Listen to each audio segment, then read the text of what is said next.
mañana de mociones contra el eucalipto. A finales de mayo pasado, el Ayuntamiento de Amurrio aprobó la prohibición del cultivo de eucalipto en su término municipal. La moción fue presentada por la plataforma Uandre Amurrioko Basoa Bizirik en contra de la plantación de este tipo de especie y salió adelante con la abstención de PNV-PSE. En abril de 2019, Mutriku fue el primer ayuntamiento vasco en debatir una moción similar en la que se solicitaba una moratoria en la plantación del eucalipto. Detrás han llegado más, Nezkio Itxaso, que también prohibió la plantación de esta especie, Bergara, Zumaya, Oiartzun, Atxondo, iniciativas por toda la geografía que están representadas en la plataforma Baso Biziak, a la que pertenece nuestro siguiente invitado, Edu Zabala. Egunon, Edu. Egunon, bai. Hay que decir que la proliferación de este tipo de mociones no es casual. Entre 1986 y 2019, la superficie de plantaciones de eucalipto en Euskadi ha crecido más de un 300%. Esto es así, ¿no? Sí, bueno, sí, se ha cuatriplicado prácticamente la superficie dedicada al eucalipto. Aquí tenemos que tener en cuenta también que, bueno, las poblaciones de pino radiata que se estaban plantando en la comunidad autónoma vasca, pues ya llevan arrastrando una serie de problemas, enfermedades de distintas bandas, y bueno, al final ha concluido en que ya, bueno, la tierra no daba más de sí y ese monocultivo pues está cayendo en picado por la última banda marrón. Entonces, claro, ahora lo que está ocurriendo es que parece que hay una tendencia clara a tratar de cambiar esa plantación por la de eucalipto, con todos los problemas que ello conlleva. Claro, ¿qué problemas, qué efectos ambientales tienen las plantaciones de eucalipto? Sí, bueno, nosotros queríamos decir, antes de nada, que casi todos los grupos prácticamente que estamos en la plataforma de Baso Biziak y, bueno, que seguimos esta dinámica, tenemos un referente científico que es, en el 2018 el Parlamento Vasco pues encargó un trabajo a una serie de científicos de la Universidad del País Vasco y de Aranzadi, liderados por Arturo Elósegui, en la cual se hizo una recopilación de trabajos sobre el eucalipto y su incidencia en la biodiversidad, de alrededor de 100 trabajos más o menos, ¿no? En los cuales el propio Arturo Elósegui, bueno, se quedaba un poco extrañado diciendo de que no es muy normal que en trabajos de este tipo haya una confluencia tan grande en las conclusiones. Normalmente suelen ser bastante diversos, ¿no? Pero en este recopilatorio que se hizo, que hicieron ellos, bueno, pues se daba a entender de que atacaba principalmente a la biodiversidad, ¿no? Si el monocultivo de pino ya era un poco conflictivo, pues el del eucalipto mucho más. Por ejemplo, pues las hojas que tiene el eucalipto tienen un componente tóxico, tiene una especie de aceite, lo que hace que tras las lluvias pues el agua no se filtre en la tierra.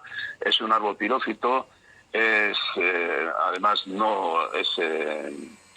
vamos a decir, no deja crecer a otras especies, las desplaza de su entorno y, bueno, un montón de temas que hacen que no sea recomendable este tipo de plantaciones. Claro, el tema es que es rentable, ¿no?, para el sector maderero, porque se puede cortar cada 13 o 15 años, que es mucho menos tiempo que el pino o especies autóctonas, ¿no?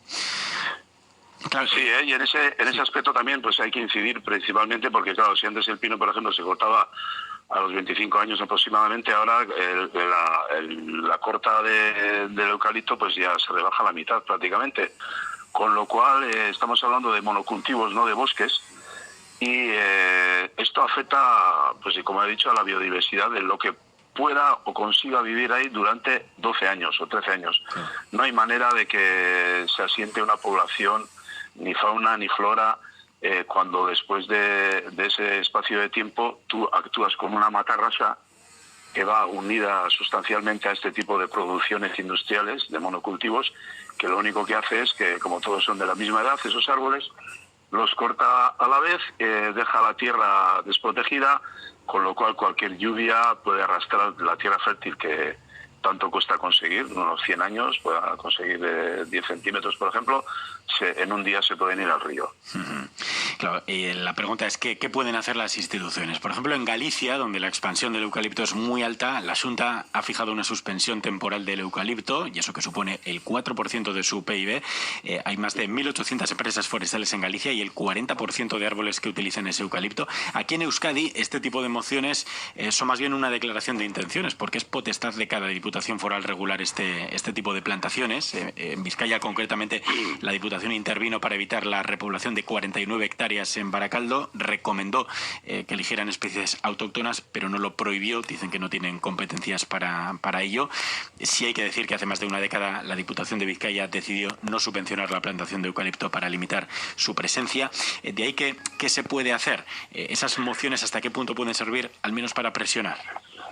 Sí, yo creo que, a ver, nosotros, nuestro trabajo está sobre todo centrado en los ayuntamientos y en los grupos que en ellos actúan, ¿no? Claro, no es lo mismo que un ayuntamiento o dos o tres se planteen o se planten frente a, vamos a decir, la imposición de los eucaliptos o que seamos, pues yo qué voy a decirte, pues 100 ayuntamientos. Esto va a crear una dinámica social en la cual, en este momento de emergencia climática, sobre todo, yo creo que creemos que las viejas medidas ya no sirven, ¿no? No se puede pensar que podemos seguir, explotando el monte de esta manera. Y entonces hay que actuar, hay que pasar de las palabras, de los discursos del Green Deal, del gobierno vasco a los hechos. Y yo citaría un plan de bosques que es de la Comunidad Autónoma Vasca, que es de 1994-2030, en el cual se crea una nueva figura que es la del bosque protector. Entonces, este bosque protector, la idea era que se iban a crear 122.000 hectáreas de bosque protector, pues en el tema de aguas, de entornos naturales, etcétera. Y por supuesto que de especies autóctonas, y de las cuales de esas 122.000 hectáreas que se pensaban crear, 70.000 serían en tierras privadas. Han pasado 26 años y la creación de hectáreas de bosque protector son 0. Entonces yo lo primero que pediría, o nosotros lo primero que pediríamos a las instituciones, cuando dicen ¿qué pueden hacer las instituciones? Las instituciones pueden hacer mucho. Lo que pasa que es lo que ha ocurrido también con el trabajo, el informe científico que le encargaron a Arturo Elósegui y a los otros profesores de la Universidad y de Aranzadi, que una vez visto el resultado, pues parece que no era de su agrado y ha acabado en un cajón. Entonces, una cosa es lo que se dice de cara a la galería y otra cosa es que tienen herramientas legales para hacer un camino hacia una transición ecológica en este tipo de monocultivos industriales, en el cual ahora está claro que los pinares no sirven ya prácticamente para nada. Uh-huh. Y otra también, aquí hay otra ley también, la 43/2003 de las diputaciones, en la cual en materia de montes tiene una serie de obligaciones, como son realizar planes de organización y utilización de montes públicos, protección de fuentes, regulación de acuíferos, defensa frente a inundaciones y pérdida de terreno fértil de la erosión, conservación de espacios y ecosistemas naturales y protección de intereses colectivos frente a intereses económicos individuales, porque aquí parece que ahora los terrenos, como se dice que en la EAE, son el 80% privados, que están en manos privadas, pues no se puede hacer nada. Yo frente a eso diríamos que cuando una institución del gobierno vasco decide, por ejemplo, realizar el tren de alta velocidad o crear un vertedero o hacer un pantano, aunque esas tierras sean privadas, se hace una expropiación, se hacen los pagos que sean, bien o mal, y se sigue para adelante, porque se supone que en algunos casos pues es un bien público, ¿no? Entonces, ¿por qué en el tema de los bosques? Yo decía que en el tema del COVID, pues que no se están utilizando por parte de la abogacía, de cierta abogacía, criterios científicos, y por favor que se utilicen criterios científicos. El gobierno vasco y las diputaciones tienen criterios científicos de sobra aprobados, encargados por ellos mismos, a los cuales no se les hace caso. ¿Por qué en un caso se pide que se haga caso a los criterios científicos y en otros no? Bueno, pues ahí quedan esas peticiones. Edu Zabala, de la plataforma Baso Bizia, que es Eskerrik Asko. Vale, eso es. Juan Ignacio, ¿qué opinas sobre este tema? Bueno, yo creo que la parte, digamos, de los efectos de los eucaliptales la ha descrito bastante bien Arturo Elósegui. Es un científico riguroso, yo lo conozco personalmente. O sea, el informe que hizo en su día es un informe que cumple todos los requisitos. Y él lo tiene muy claro, ¿no? Lo mío son los animales, pero tengo claro que científicos saben de qué, y este en concreto sabe de esto. Hablo de Arturo porque lo conozco de toda la vida. En el fondo aquí lo que es una cuestión de usos del suelo y de si nos creemos o no nos creemos el discurso